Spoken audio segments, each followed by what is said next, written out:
Hostel में रहकर medical की तैयारी कर रही छात्रा के मौत पर परिजनों का गंभीर आरोप। कहा, पहले करंट लगाकर मारा गया, फिर आत्महत्या का रूप देने के लिए फंदे से लटका दिया गया।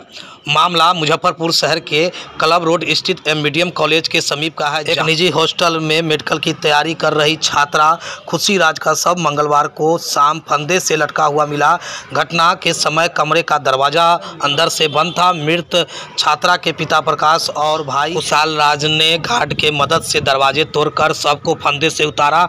आनन फानन में उसे इलाज के लिए पास के ही एक निजी अस्पताल में ले गया, जहां उन्हें मृत घोषित कर दिया। इसके बाद परिजन उसे सदर अस्पताल ले आए। यहाँ भी डॉक्टर ने छात्रा को मौत होने की बात कही, यानी कि उनकी मृत्यु की बात कही। इसके बाद परिजनों में चीख पुकार मच गई। मृत छात्रा के परिवार वाले हत्या कर शव को फंदे से लटकाने का आरोप लगा रहे थे और कहा कि पैर में करंट लगने का निशान होने एवं चोट लगने की बात कह रहे थे। सूचना मिलने के बाद स्थानीय मिठनपुरा थाने की पुलिस सदर अस्पताल पहुंच गई, जहां शव का मृत्यु समीक्षा रिपोर्ट तैयार की गई, जिसके बाद शव को पुलिस ने अपने कब्जे में लेकर पोस्टमार्टम के लिए एसकेएम से भेज दिया। वहीं इस दूसरी ओर पूर्व जिला परिषद अध्यक्ष इंदिरा देवी ने मौके पर मेडिकल अस्पताल पहुंची और परिजनों से मुलाकात कर परिजनों को सांत्वना देते हुए मुख्यमंत्री से भी इस मामले को लेकर जांच की मांग है। इसके साथ ही आपको बता दें कि जानकारी के अनुसार प्रकाश कुमार मूल रूप से बोचहा थाना के डगिया गांव के रहने वाले हैं। वर्तमान में वह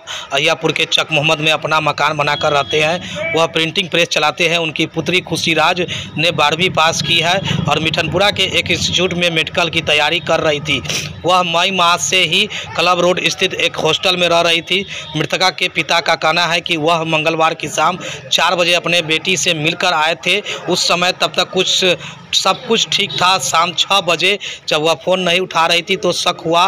वह भागते हुए हॉस्टल पहुंचे तो कमरे का दरवाज़ा अंदर से बंद था। गार्ड को बुलाकर दरवाज़ा तोड़ा तो उनके बच्चे फंदे से लटकी हुई मिली थी। परिजनों का आरोप है कि पहले करंट लगाकर की हत्या की गई, फिर शव को आत्महत्या का रूप देने के लिए उसे फंदे से टांग दिया गया। कमरे का दरवाज़ा ऐसा है कि उसमें से निकलकर आसानी से उसको बाहर से बंद किया जा सकता है। मौके पर पहुंची पुलिस ने कहा कि परिजनों के बयान के आधार पर आगे की कार्रवाई की जा रही है। फिलहाल पोस्टमार्टम के लिए भेजा गया है। वहीं मौके पर पहुंचे पूर्व जिला परिषद अध्यक्ष इंदिरा देवी और परिजनों ने क्या कुछ कहा, जरा सुनिए आगे इस वीडियो में।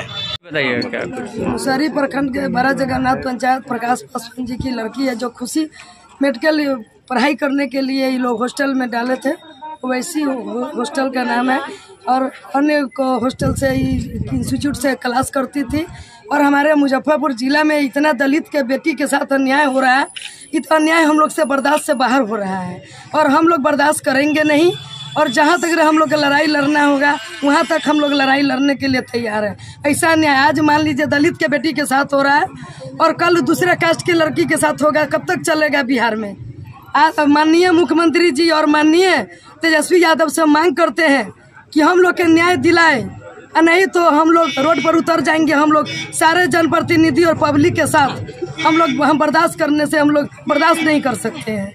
अब बहुत हम लोग के दलित के बेटी के साथ अन्याय हो रहा है। अब पूरे बिहार में हो रहा है, यहाँ नहीं हो रहा है, पूरे बिहार में हो रहा है। पूर्व जिला परिषद अध्यक्ष इंदिरा देवी रहती थी और ऑन एकेडमी में क्लास करती थी। नीट के तैयारी के लिए हम उसका एडमिशन कराए थे। हॉस्टल इंचार्ज उसको बिजली के करंट लगा के मार दिया है और इसलिए मारा है कि मेरी बेटी हक के लिए अपना बोलती थी कि अंकल खिचड़ी देते हैं तो उसमें पापड़ चोखा चाहिए या चावल चूड़ा के पोहा शनिवार को देते हैं तो कंकरीला रहता है। बस इससे ज़्यादा मेरी बेटी उसको कुछ कभी कही नहीं। उसको कहना चाहिए था कि हाँ आपकी बेटी ज़्यादा खोजबीन करती है, आप अपना बेटी को ले जाइए, लेकिन हमको बोला वो नहीं और मेरी बेटी को बिजली के करंट लगा के पूरा सब में शॉर्ट लगा के मारा। जब उसके पापा उसको शाम में गए कुछ सामान देने तो फोन नहीं रिसीव की।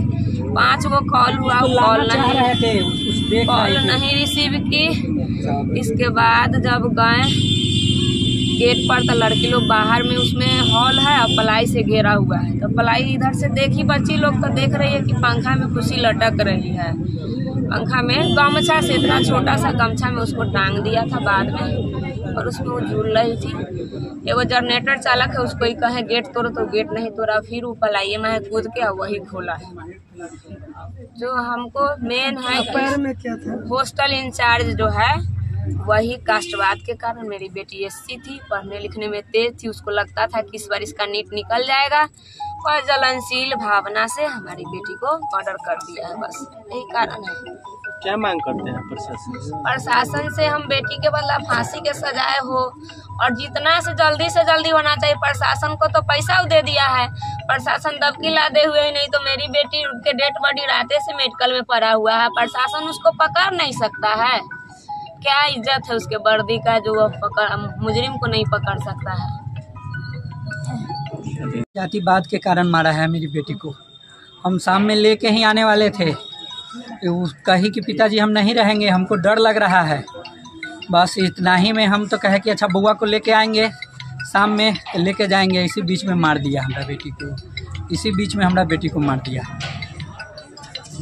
इसी बीच में मार दिया हमारा बेटी को। और वहाँ पे अन्य जो कुछ गर्ल्स हॉस्टल है, वो लोग बच्चियों से अनैतिक कार्य काम करवाना चाहते हैं, अनैतिक कार्य करवाना चाहते हैं, उनको दबाव देते हैं, और जो बच्चियाँ उस अनैतिक कार्य को करने से बचती है उस पर दबाव देते हैं, और दबाव बच्चियाँ जब नहीं सहती है तो वो लोग जो है कि उसको हत्या कर देता है कि हाँ तुमको अनैतिक काम करना होगा, हत्या कर देता है। चूँकि दलित की बेटी थी और दलित के बेटे होते हुए मेडिकल की तैयारी कर रही थी, यह बात भी उसको रस गुजार नहीं हुआ, और वो जो है कि इसका हत्या करके जो है कि इसको आत्महत्या का रूप दे रहा है। अगर हमको न्याय नहीं मिलेगा तो हम फिर चरणबद्ध आंदोलन करेंगे। बिहार में कब तक दलित की बेटी डॉक्टर नहीं बनेगी, कब तक ये मानसिकता रहेगी, कब तक जो है मनुवादी लोग जो हैं दलितों के साथ ये अत्याचार करते रहेंगे। अगर यह अत्याचार बंद नहीं होगा तो हम लोग चरणबद्ध तरीके से आंदोलन करेंगे। हमारा एक एक कतरा बिक जाएगा, लेकिन हम न्याय के लिए जो है हमेशा लड़ते रहेंगे। कौन मृतका कौन है? मृतका मेरी भांजी है। मेरा नाम प्रिय रंजन।